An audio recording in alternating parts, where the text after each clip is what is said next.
উপস্থিত হবে, সে সহজেই হিসাব নিকাশ চুকিয়ে সেই জান্নাতে চলে যাবে। এটাও তার জন্য আল্লাহর অনুগ্রহ। এখন মানব জীবনটা কিভাবে সৃষ্টি হয়েছে তার একটি বৈজ্ঞানিক ব্যাখ্যা সংক্ষেপে আমরা দেওয়ার চেষ্টা করব। মানুষের দেহটা তৈরির জন্য কিছু কাঁচামাল দরকার। যে কোনো পণ্য তৈরি করতে গেলে একটি কাঁচামাল দরকার হয় কিছু। মানুষের জীবনের জন্য কিছু কাঁচামালের দরকার হয়। সেইগুলোর কথা আল্লাহ বলেছেন যে তোমরা ছিলে নিষ্প্রাণ, কিছু কাঁচামাল ছিলে। পৃথিবীতে যত মানুষ এসেছে এবং কিয়ামত পর্যন্ত যত মানুষ আসবে তাদের সবার জন্য এই একই ধরনের উপাদান বা একই ধরনের ম্যাটেরিয়ালস, কাঁচামাল, র ম্যাটেরিয়ালস দরকার।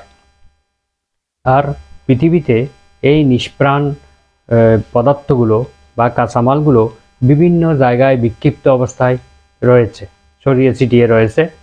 ভবিষ্যৎ প্রজন্ম যারা আসবে তারাও এই কাঁচামাল অবস্থায় পৃথিবীতে ছড়িয়ে আছে। তো এই মানুষের দেহ তৈরির জন্য কিছু উপাদান দরকার। সেগুলো হলো 60% oxygen, 18% carbon, 10% hydrogen, 3% nitrogen, 1.5% calcium, 1% phosphorus এবং আর কিছু মৌলিক পদার্থ মিলে মানুষের দেহ সৃষ্টি হয়। ভবিষ্যতে যারা আসবে তাদের জন্য এই সমস্ত মৌলিক পদার্থ মহাবিশ্বে ছড়িয়ে ছিটিয়ে আছে। আল্লাহ তাআলা এগুলোকে নিষ্প্রাণ অবস্থায় পৃথিবীতে রেখে দিয়েছেন। আল্লাহর নির্দেশ পেলে এই নিষ্প্রাণ পরমাণুগুলো, এই কাঁচামালগুলো একত্রিত হয়ে একজন মানব শিশুর দেহ তৈরি হওয়া শুরু হয়ে যাবে এবং আল্লাহ তাআলা সেখানে প্রাণের সঞ্চার ঘটিয়ে তাকে মানুষ হিসেবে পৃথিবীতে পাঠিয়ে দিবেন। আমরা যদি এটা বুঝতাম তাহলে আমরা কেউ অকৃতজ্ঞ হতাম না। আল্লাহ তাআলা এইভাবে আমাদেরকে এই পৃথিবীতে বৈজ্ঞানিকভাবে আমাদেরকে সৃষ্টি করে পাঠিয়েছেন। এটা আল্লাহ তাআলার অসীম অনুগ্রহ। তো এই আয়াতের শিক্ষা হলো যে আমরা মহান আল্লাহর অনুগ্রহে নিষ্প্রাণ অবস্থা থেকে এই পৃথিবীতে এসেছি, আবার আমরা এই পৃথিবী থেকে চলে যাব এবং আবার আমরা পুনরায় জীবিত হয়ে মহান আল্লাহ তাআলার দরবারে উপস্থিত হব।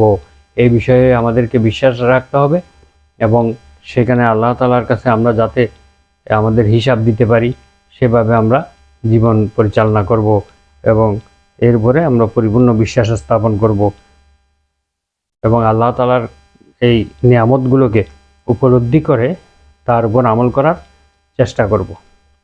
তো আমরা আজকে আলোচনা এখানে শেষ করছি। সুবহানাকা আল্লাহুম্মা ওয়া বিহামদিকা আশহাদু আল্লা ইলাহা ইল্লা আনতা আস্তাগফিরুকা ওয়া আতুবু ইলাইক। আসসালামু আলাইকুম ওয়া রাহমাতুল্লাহ।